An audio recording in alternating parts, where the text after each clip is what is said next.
club. There's all of you wonderful people here. There's a wonderful lady here who happens to be my hairdresser. Beatrice O'Bear, if you ever want a really great haircut. So she comes running, there she is right there.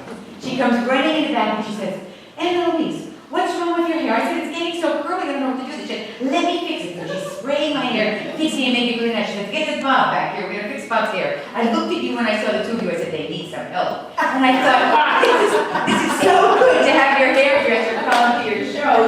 And she even fixed Paul's hair too, and I'm thinking we have to have her come to every show that we do. We'll come for the two.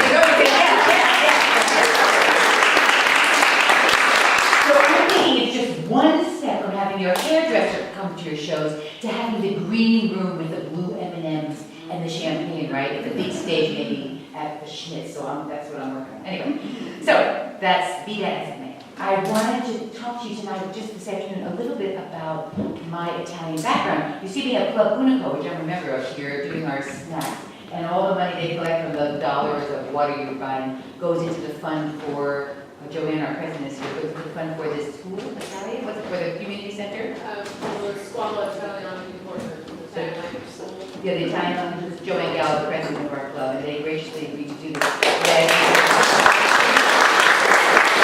And the reason I belong to that club is because I am, of course, Italian-American. Some of you may, I don't know, could you believe, some of you may not even know that, but I am.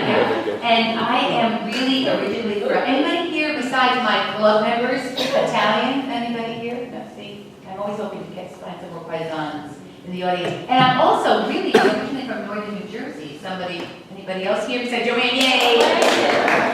Well, actually, we were the Turnpike. We were not Oak Park, we were the Turnpike.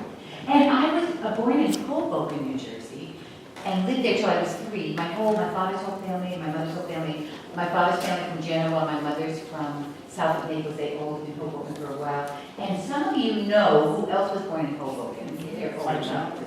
Frank Sinatra. So here's what I want to tell you. Okay, here, my grandmother knew Frankie's mother. I know. Not only did my grandmother know Frankie's mother, but my mother's first cousins went to the same elementary school as Frankie. They played together. So now think about this. Here is Frankie, right? He is his mother. He is my grandmother. He is me. And if you touch me, you're only 5 steps removed from Frankie. Right? Isn't that amazing? They say you're only 6 steps removed from everybody. You are only 5 steps from Frankie if you touch me. Now I'm thinking, Joanne, for the Italian club, we could have a fundraiser. Like I could just put my hand out, touch my hand, drop $5 in the bucket, touch my hand, and then it would be only 5 steps down. And she said, yes, that's right. So growing up in that large Italian-American family, with the father's family from Genoa, so Italians from northern Italy are a little, in my father's family, they were so sweet and lovely and calm. And my mother's family from southern Italy were somewhat like the Italians you might see in the movies. They were a little more flamboyant, shall we say, a little more energetic, a little more boisterous, and sometimes they were even a little rude.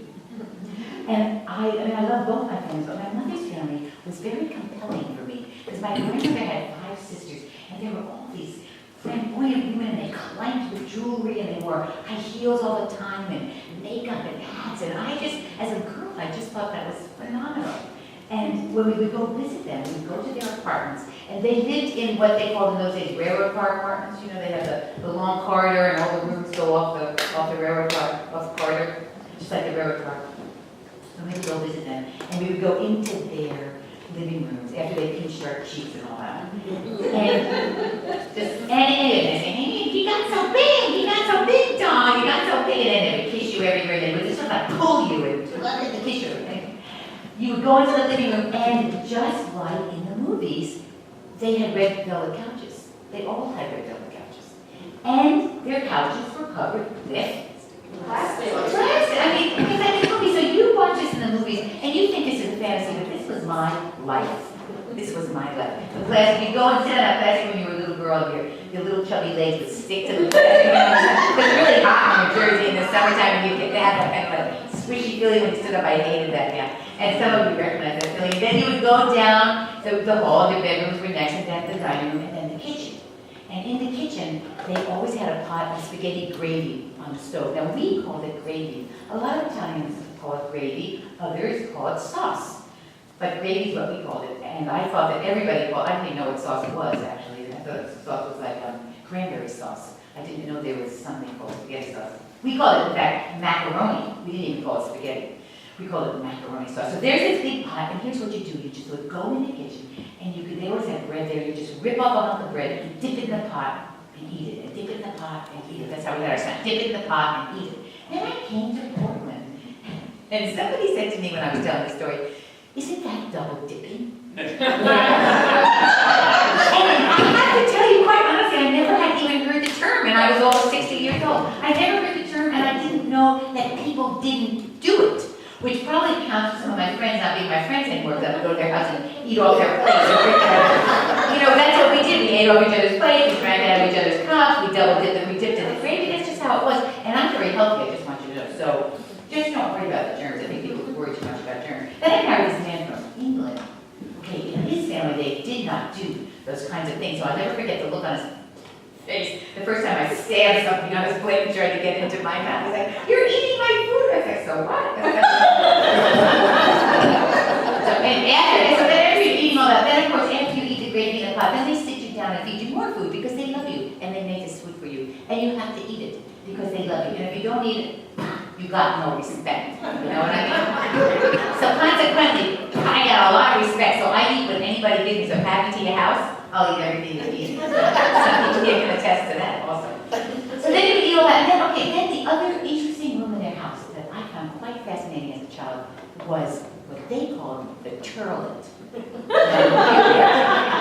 You call it the bathroom, right? But they called it the turlet. And you would go down to the turlet, and you're going to imagine, there's sure about 8 or 9. You go into the turlet, and you go in, and you close the door, and you sit down, and you look up at the shower bar.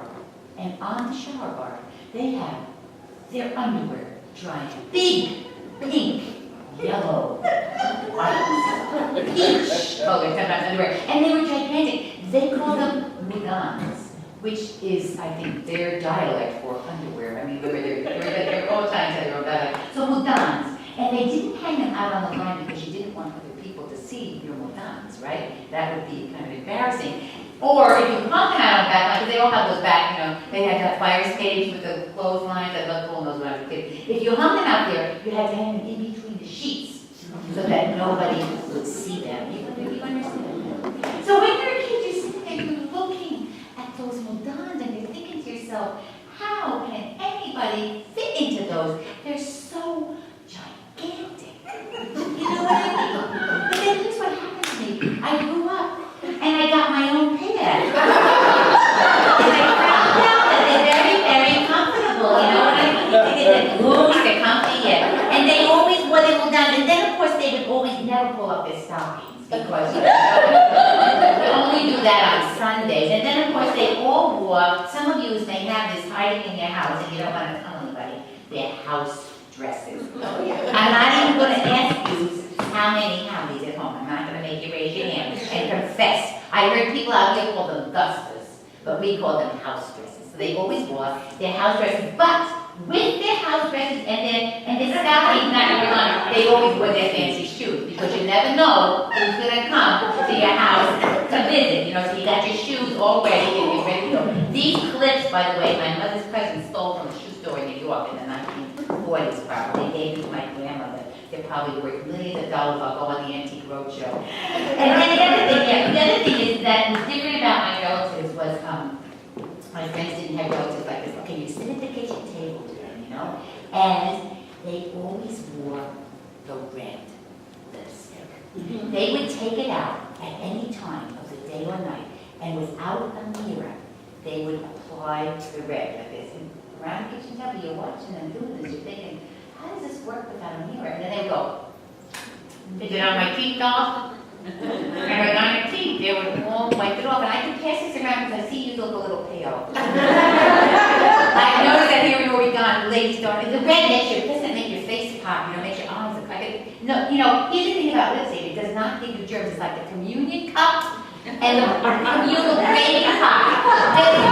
Those three things do not share, you don't get germs from those. I can try, just trust me about it, you gotta trust me about this. Then the other thing that was very interesting about my family was you're sitting around the kitchen table with all the great aunts, and they had unusual facial hair. You know what I mean? And nobody talked about it. We never asked the question. It was like the don't ask, don't tell policy about the M word. You know what I mean? So when you were a kid, you used to think, is that going to happen to me too? I know the answer to that question now also. My nutrition takes care of that too. Okay. They had beauty spots. Sometimes one side, sometimes the other side. You never knew where it was going to be. So there you are. You look at all the stuff when you're a kid and you're thinking, whoo, this is going to be an amazing life. And then this is my favorite part. They always wore the glasses. I love the glasses and the diamonds. I would stare at the diamonds because they were so sparkly, and I used to always wonder if I could have a pair too. Now I found out you can get these at Ray's Rags downtown at $14.95. And then they always wore their gloves. Ladies always wear gloves, right? Okay, you can't go out without your gloves. They kept their hands nice with chicken fat. Chicken fat. You get the chicken, you use it, it's cheap. Use the fat on your hands, on your face, then you cook the chicken. It's all like, right? You'll do that too, Joanne, right? Cook the chicken fat, your family use the dish. She's like, you use the chicken fat in your hands? Yeah, probably right. You probably use it on our hair when you were just shot. You probably have it in the bottle, we think it's some fancy stuff, but it's chicken fat. Who knew? Okay. Then of course, they always wore hats. Now I'm going to ruin my hair, that Beatrice just fixed. They always wore hats, because a lady doesn't go out without that hat, right? And they went to church every single morning, so they had to have their hat on. Though I never could see how church was connected with their behavior. You know what I mean? And then, of course, when you went out, okay, they wore, some of you may have these, they're foxes, right? They're foxes. Here's a fox there's 5 foxes here from one of my relatives. And when we were kids, other kids' grandmothers, they would, make handkerchief dolls in church to keep them busy or something. We used to make the fox heads talk on our grandmother. Hello, how are you? Because, mass was in Latin, we couldn't understand the thing, so we would the fox heads would be hanging down their backs, we'd be behind, we'd all be, the brothers and sisters, we'd all be making them talk. That's how we kept ourselves busy, yeah. They're very hot, these foxes and everything. But so, hold on, and their pocketbooks, they carry their pocketbooks everywhere. Now, Anne-Louise, wait, hold on one second. She's just coming, I'm channeling her. Somebody told me don't use that word because some people think that that's big, and I'm just telling you. Hi, dolls. Anne-Louise is great, and I came to share a couple of things with you. But first, I just want to get something clear. I'm looking for another husband. I've had 3. They're gone. And I'm collecting 3 Social Security checks. And now I'm looking for another husband. And here's the thing in our family, we used to say you're married first time for money, second time for love. We said you got the money to do what you want with the one you love. Little tip for you ladies, okay? Some of you may already be stuck with the guy who has no money and you got the love. Hey, what am I going to do about that? I can't do anything about it. But I'm looking for another one. Now I'm looking for love now. I have my eye on a few in the audience here, so we could do auditions there. Now, if I had a spotlight following me, it would probably follow me to this guy here because I don't know, I'm thinking he could be a good next husband. I know. What do you think? Spotlight, just imagine, spotlight is following me. Hi, sweetie. Would you like to talk to me after? I'm just going to give you a little kiss. On the top of the head. Wow, yeah, nice. Because when you're marked by Lena, you're never the same. You're never the same once you're marked by Lena. Okay, so we can talk after. Anybody else wants to line up, just line up over there really quick. Just a few questions with start next. Few things I want to teach you. I've got a few minutes here. They're going to kick me right off the stage. I want to teach us how to talk like you're from New Jersey, because you don't know how to talk like that, right? It's like another language. And when you learn new languages, it's good for your brain. Your brain goes, woo, woo, woo. It's really, really happy, and I can see by the average age of the audience here, you probably need things going on in our brain, you know what I mean? You're probably all around my age. Okay, so put your hand out like this. Say, waiter. Waiter. That's the person who brings the food to the restaurant, right? Okay. Yeah, now you probably say, how do you say waiter? Wait, you probably have a T in or something like that. Waiter. Now put this hand out and say water. Water. Like that's what you drink, right? Water. How do you say it here? Water. That's the difference. You say water. See? Water. See your mouth goes back? We say water. Water. See, you did that. Water. water, yeah, water. So we got waiter, we got water. Feels nice, doesn't it? Do that, water. Okay, then take your right hand, turn it over, you get daughter. Daughter. Like you was my little girl, you'd be my daughter. Nice, okay, so now, we're gonna do a little song. It's really an Ella Fitzgerald song, but I won't bore you with the whole thing. We'll just do this part. And you follow right along. And you're gonna be sounding like me, then we're gonna be passing this around to the whole table of four, okay? We'll get Sam Adams down here. Ready? 1, 2, 3. I wanna wait up. I wanna wait up. Nice. I wanna wait up with some water for my daughter. See, you're doing it. I wanna wait up with some water for my daughter, so my daughter don't die of thirst. Or if I could say thirst, you gotta say thirst. Now use it again, okay? Now here I noticed that sometimes it's harder for the men, because I have done this research, and for men, sometimes it's harder for them to talk and do things with their hands all at the same time.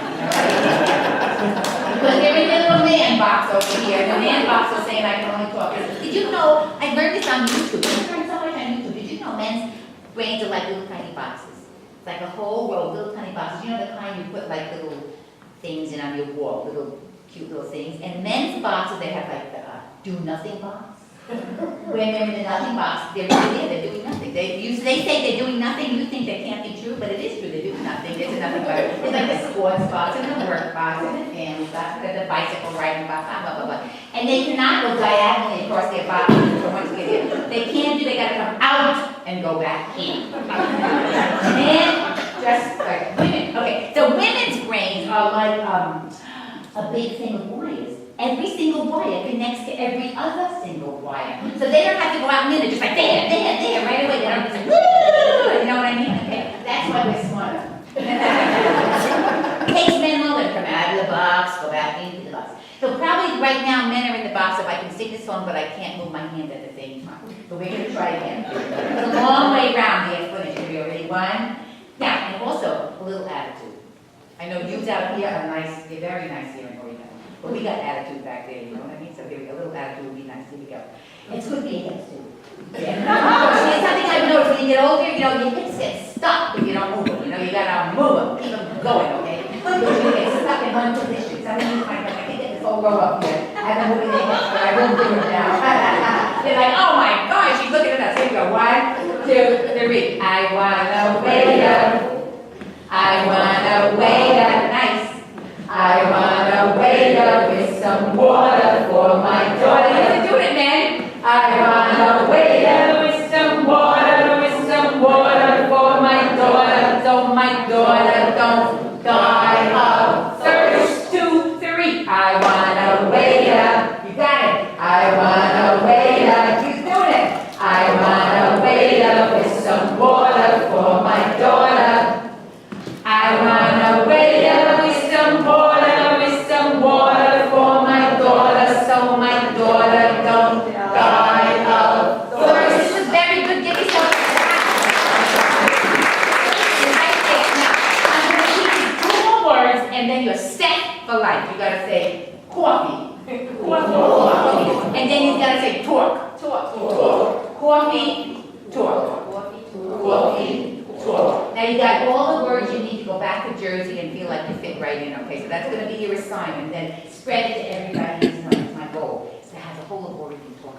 Now, all right, my dolls. I've been saying here and talk to you all day, but they're going to kick me off, so I'm going to sing a song for you, and then we're going to get on and do something else. So here we go. But first, I just want to tell you, the flu season is coming up. See, I'm full of all kinds of wisdom.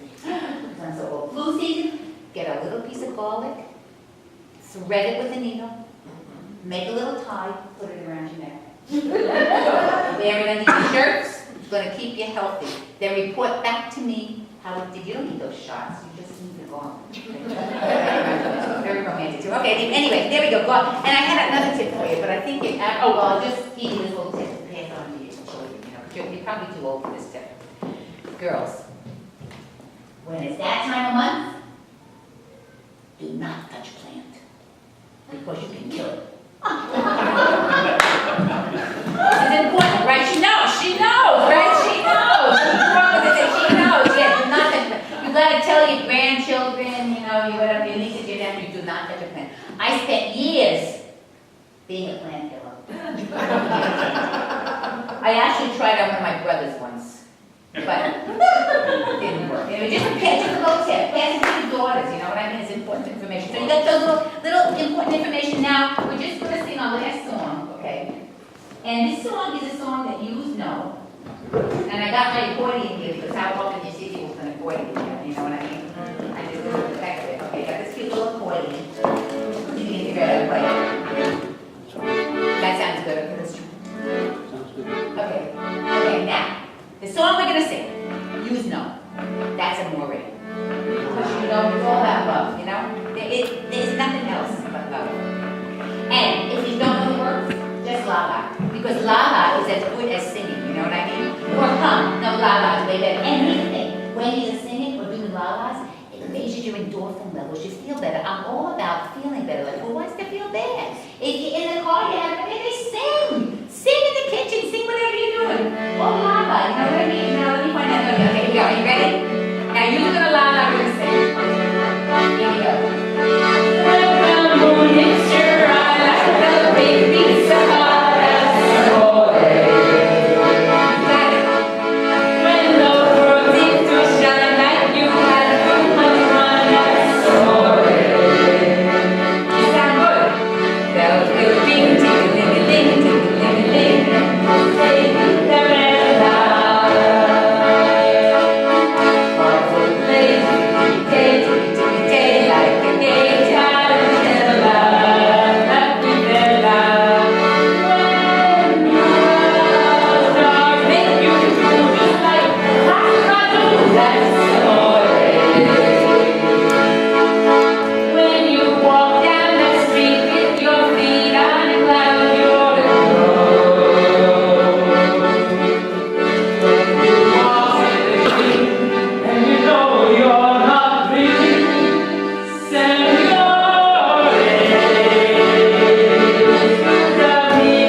So I'm going to give you some poetry,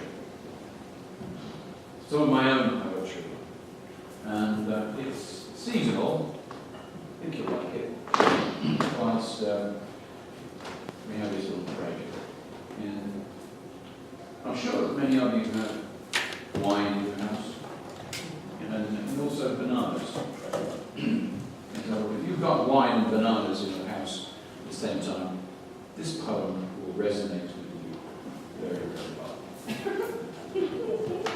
It is September, and my personal fruit fly has returned from his long vacation and is perched happily on the rim of my wine glass, politely popping off whenever I reach for a sip, and quietly resuming its place when I put my glass down.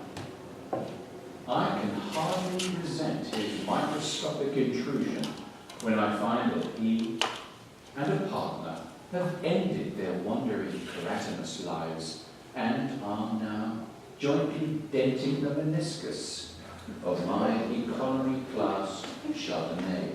Thank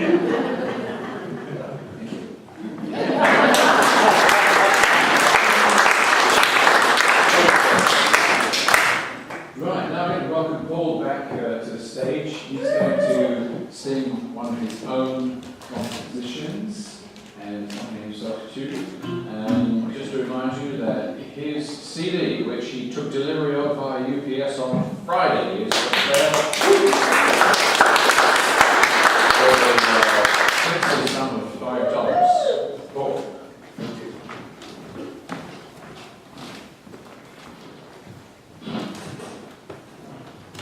Hello, everybody. So this is an original song that I wrote. It's a song about attraction, and the name of the tune is called "In the Zone."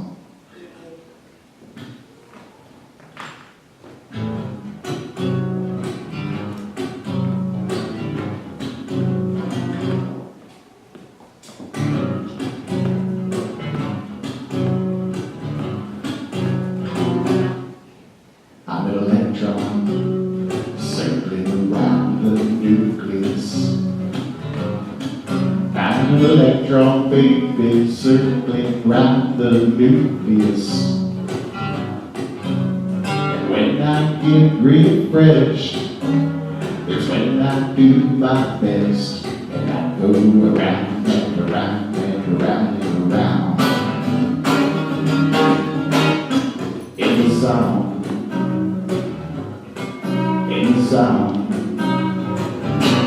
I'm the man in the moon, orbiting round the big blue earth. I'm the man in the moon now, baby, orbiting round the big blue earth. I'm not made of cheese, so please call me sir. And I go around and around and around and around. In the zone, in the zone.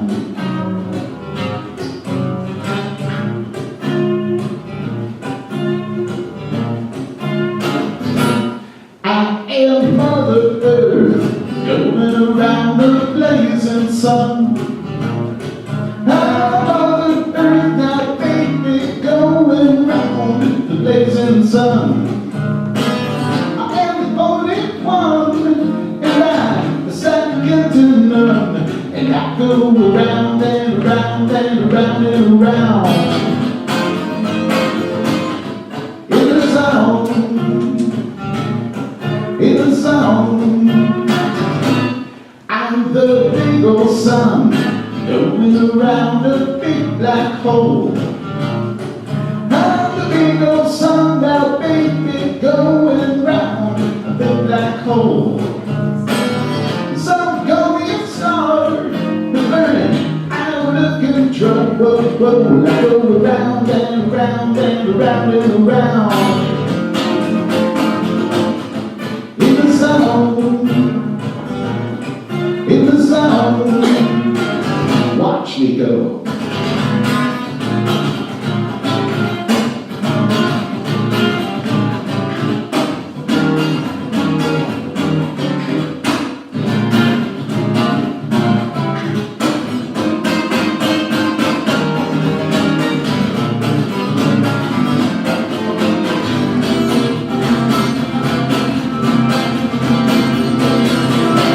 With the galaxy swimming around the universe. With the galaxy now baby swimming around the universe. Living in the Milky Way and storming expose the gate and we go around and around and around and around. In the zone, in the zone. In the zone, we go around and around and around and around. In the zone, in the zone.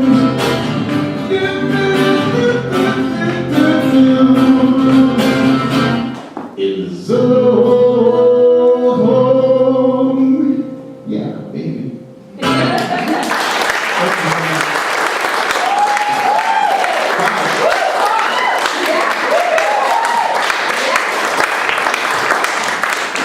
Paul, since you're in the zone, why don't you come and do this song with me? We'll be in the zone together.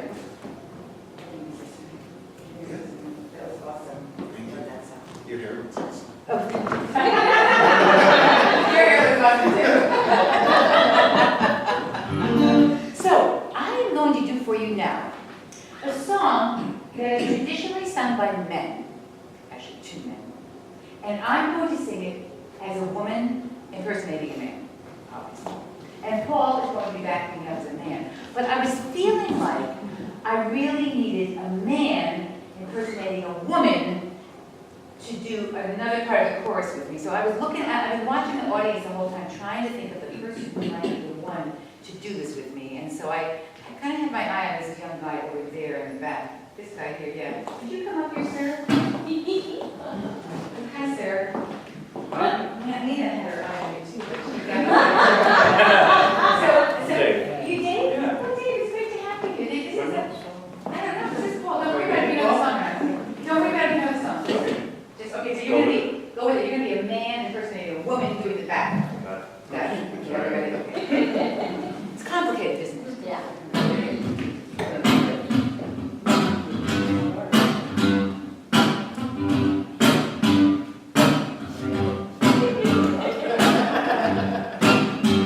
Oh, baby, tonight's the night we're gonna make love.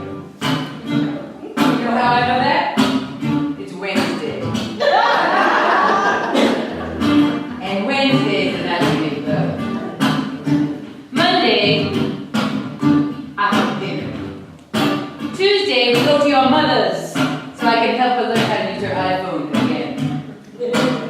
But Wednesday, the night we make love, conditioned on purpose. You're never good on TV. You're not too tired from your after-work netball practice. Conditioned on purpose. And then you lean over to me and you say something sweet like, I think I'll go to bed. I'm not working tomorrow. But I know what you're trying to say. You're trying to say, business time. It's business. Nice. It's business time. Oh, business time, baby. If you're trying to tell me, here we go now, boys, girls. It's business. It's business time. You be the girl. Oh, yeah. Let's see what happens next. Then we're in the bathroom. We're brushing our teeth. That's foreplay. Very important. Then you're putting out the recycling. That's not foreplay. But it's still very important.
the businessman box, yeah.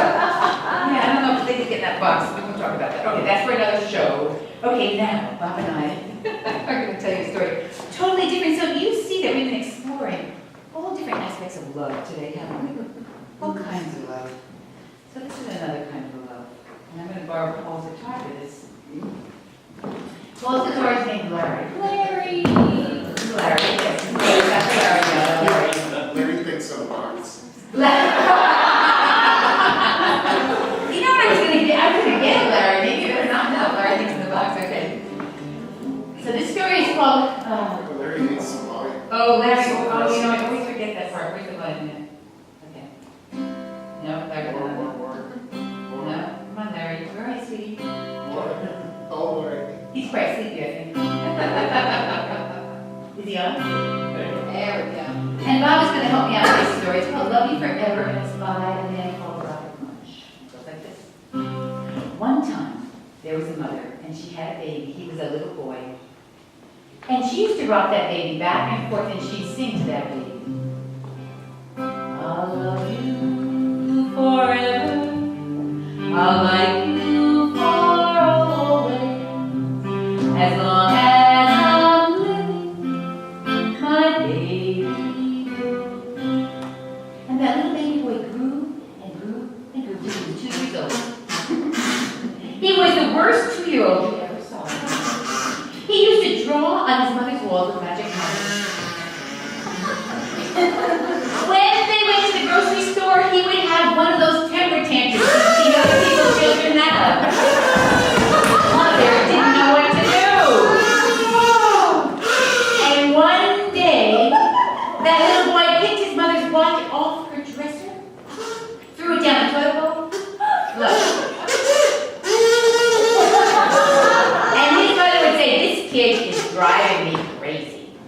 But at nighttime, when she'd tuck him, she'd sing. I'll love you forever. I'll like you for always. As long as I'm living, my baby. And that 2-year-old grew and grew and grew until he was 8. He was the worst 8-year-old you ever saw. He never ate his vegetables. When he took a bath, like often like other 8-year-olds, he never used soap. Consequently, he was a little afraid. And when his grandparents came to dinner, he said every bad word he knew at the dinner table.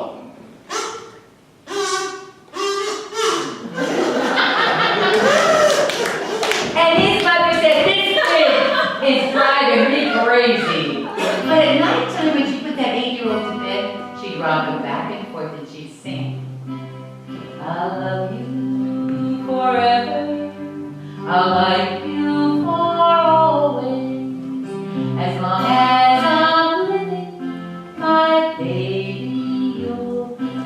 That 8-year-old grew and grew and grew till he was a teenager. A teenager! He had 3-color hair. He had rings in his nose, rings in his ears, rings in his eyebrows, rings in his tongue, rings in his belly button, rings in places we don't want to talk about. And with his friends all day long, he used to play rock and roll. Driving his mother crazy. And when he would finally go to sleep, when he would finally go to sleep, his mother would tiptoe up to his bed, and she'd pick him up and she'd rock him and she'd say, I'll love you forever. I'll like you for always. As long as I'm living, my baby you'll be. That teenager grew and grew and grew till he was in college. He had an apartment across town on campus. He never went to visit his mother. He had other things to do. He loved, for instance, to dance. Modern dance. Ballet. And of course his favorite, as we already know, the tango. Loved to dance the tango. But his very favorite thing to do was sit in cafes and watch the girls go by.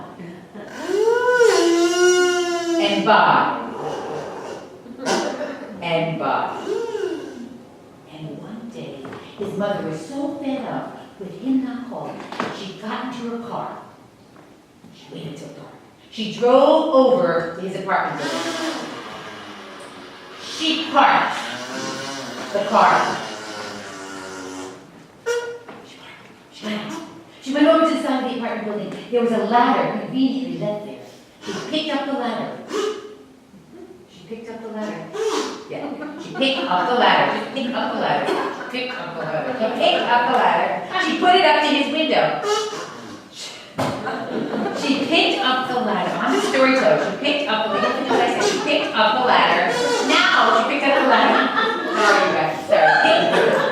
Up the ladder. Oh, get your up. She did it. Yeah. She was a strong mother. She put it on the building, right to his window, and she began to climb up. Up. She climbed up. Up.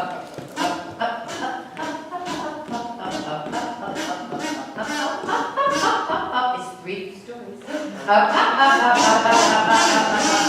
Finally, she got to his window. She opened it up. She crawled in. She crawled across the floor where that big ghoul was sleeping. She picked him up and she began to sing. I'll love you forever. I'll like you far away. As long as I'm living, my baby. And that young man grew and grew until he was a man. He had the correct box in his head. He fell in love. That was the love box. He fell in love. Yes, he did. Yes, he did. And he got married. He got married. Yes, he did. He got married, and they had a baby. And they had a house with a mortgage. They had Tupperware with no tops. And they had the sock problem that everybody had with the dryer. Yeah. But he was a good young dad. He loved taking care of his baby. He was a girl. He would even change her diaper sometimes. He didn't have much time for his mother. One day she called up, "Sweetheart, I can't come to your house. Could you come to my house? I'm getting too old to drive across town." He said, "Of course he would." He hung up the phone. He got in the car. He turned on the motor and he started to drive. He turned on the motor. He turned on the motor. Okay, he looked under the hood to see what was wrong. The car wouldn't start. He opened up the hood. He looked inside, and he found something under the hood. It was a kitty. Oh. He closed the hood. Got back in the car. Turned it on. Drove as fast as he would allow to his mother's house. He got there. He parked the car. He parked the car. He parked the car. And he went inside, and there was his mother sitting in a rocking chair, and she said, "I'm too old to rock you anymore." But you know what his mother did? She looked up at him and smiled, and then he picked up his mother. And he sat down with her in the rocking chair, and he rocked her back and forth, and he sang, "I'll love you forever. I'll like you for always. As long as I'm living, my mommy you'll be." and he kissed his mother. He put her back in the chair, and then he drove home as fast as he could to his house. He parked the car.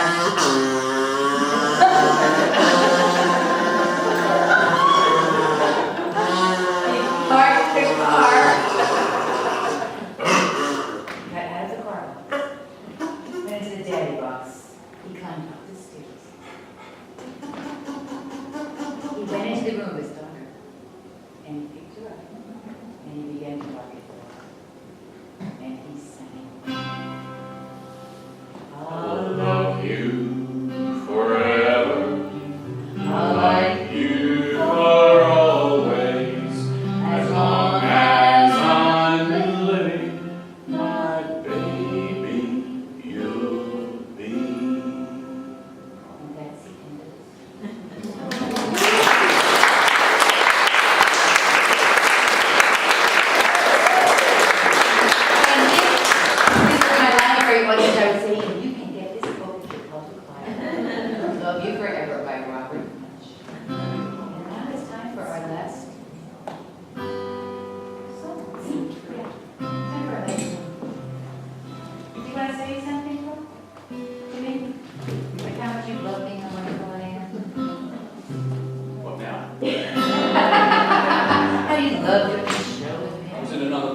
Oh, yeah.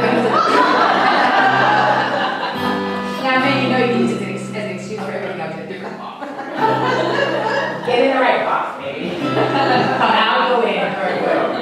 Very good. With the last song box. This is the last song box. Okay, so, last song, so thanks for coming. And on the way out, buy more merch. If you've got anything left. Thanks to, let's see, who else? Oh, Paul.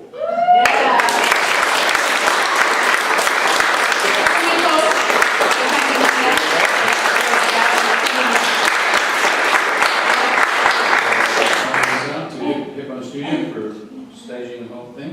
Am I interrupting? Yes, you are. I know. But you're not saying what I want to say. Well, why don't you say what you want? Okay, I'll say what I want to say. Okay, so Julio should never marry. Didn't I sing that in the first song? Yeah. So what I want to say is you can have us, the ensemble, Sterry night for your company's holiday party, for your association's dinner, for your conference, for all kinds of things. Just an idea that I came up with yesterday. Yeah, bar mitzvahs. Okay, all right. The last song, what is it going to be? The last song is that song that we don't know who wrote it. Right, and it's about Well, it's about love. love. Okay. Yeah. It's about our relationship. It describes our relationship fairly accurately. Have you noticed that how it keeps moving as I keep touching? You notice it keeps moving further, and I keep moving towards him, and he keeps. Have you noticed that? I don't know if he knows he does that. Okay, ready? Okay. Stay with you. I hold the light through storm and wind, rain and hail. Our love will prevail. Though the years have come and gone, our hearts still beat as one. Mere words cannot describe the way you've made me feel inside. Even though on our 35th wedding anniversary, when I was expecting perhaps a comparison or something like that, at the very least, don't you think? I came home and found you on the living room floor with your new bicycle, taking in the park with all your bicycle friends.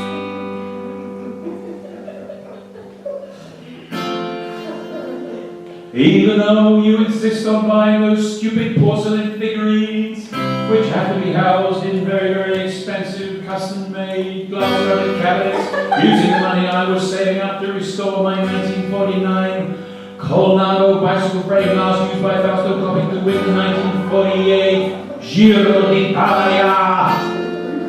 I Will stay with you our whole life through storm and wind, rain and hail. Our love will prevail, though the years have come and gone. Our hearts still beat as one. Where words cannot describe the way you make me feel inside. Okay, you can go first this time. All right. All right. Give it a right. Even though the night of passion that we had been planning for several months was seriously derailed when you mistakenly swallowed my little blue pill, thinking it was your hormone supplement, preparation which you are taking at the present time to moderate your weird temperature fluctuations. Like I said, don't say that one. Even though you can only sleep if the room is absolutely pitch black. And so when I put on my miner's headlamp to read a book, because I've woken up because of my temperature fluctuations, it bothers you when you wake up and ask me to turn it off, and you say, I snore. Now, lady, I will stay with you. I'll hold right through storm and wind, rain and hail. Our love will prevail, though the years have come and gone. Our hearts still beat as one. Mere words cannot describe the way you've made me feel inside. Or you can go first again. Even though our house burned down, and I was thoroughly burned and disfigured, when I rushed in to save your stupid porcelain figurine, and Your assistance. I love having the last word now. Even though I was alone, and I found out I could get a much younger man who had a little home. I think so. Oh, we can't stop it. Even though I was a lottery, you fix it for me, Dad. And found out I could get a much younger man who had a little more. Big. Yeah. And didn't mind if I didn't clean the house and always put the toilet seat down. What a wuss. Will stay with you our whole life through storm and wind, rain and hail. Our love will prevail. All the years have come and gone. Our hearts will be as one. Mere words cannot describe the way you make me feel inside. Anybody singing too? Ready? I will stay with you our whole life through storm and wind, rain and hail. Our love will prevail. Though the years have come and gone, our hearts will be as one. Mere words cannot describe the way you make me feel inside.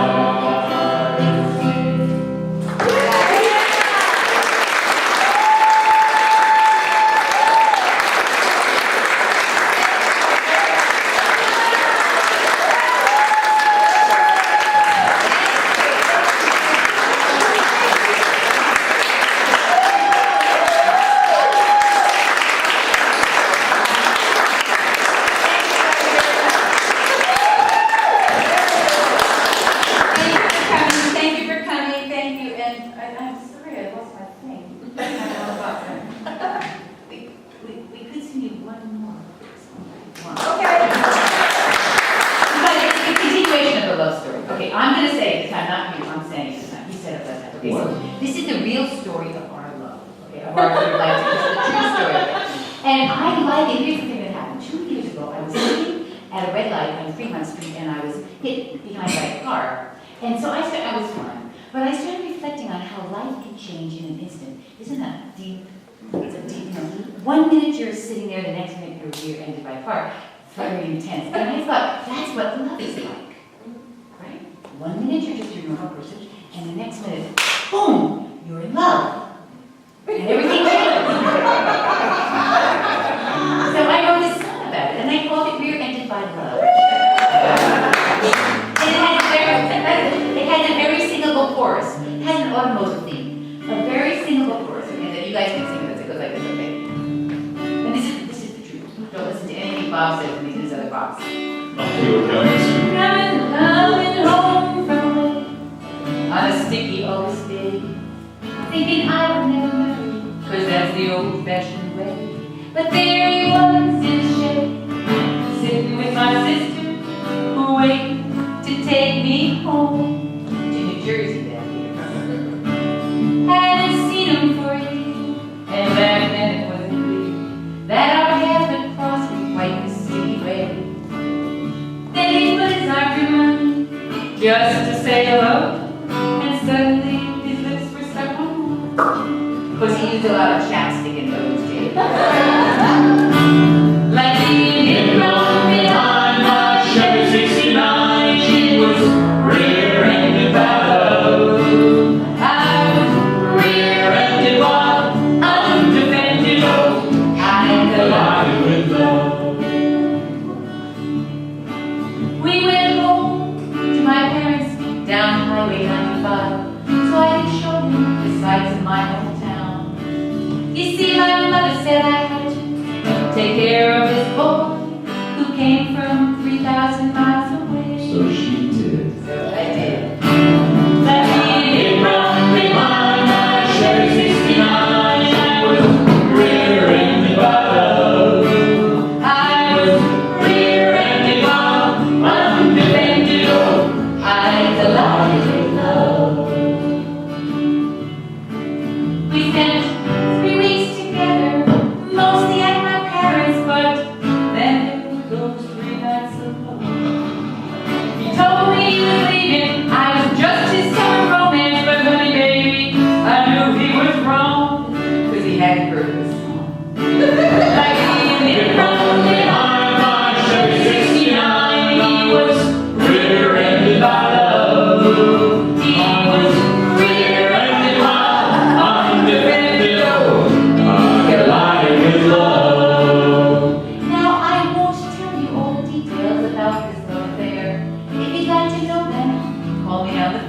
She'll tell you everything. But it's 37 years later, we got 2 boys and a girl, and our love keeps the motors along.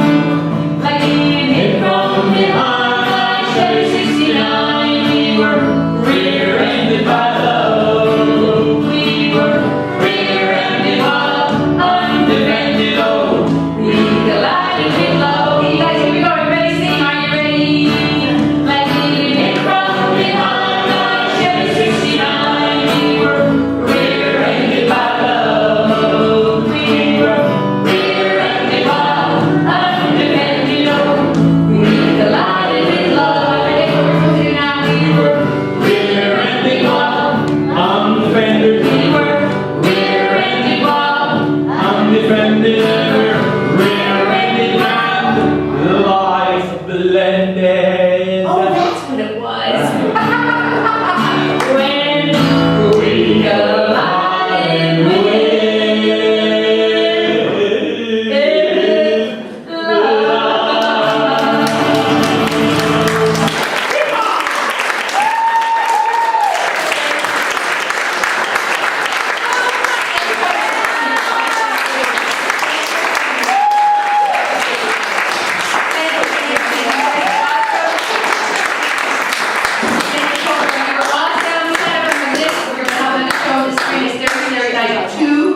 Who knows, we're gonna do that one, we don't even know yet, but it's coming, it'll come up the screen out, we'll let you know.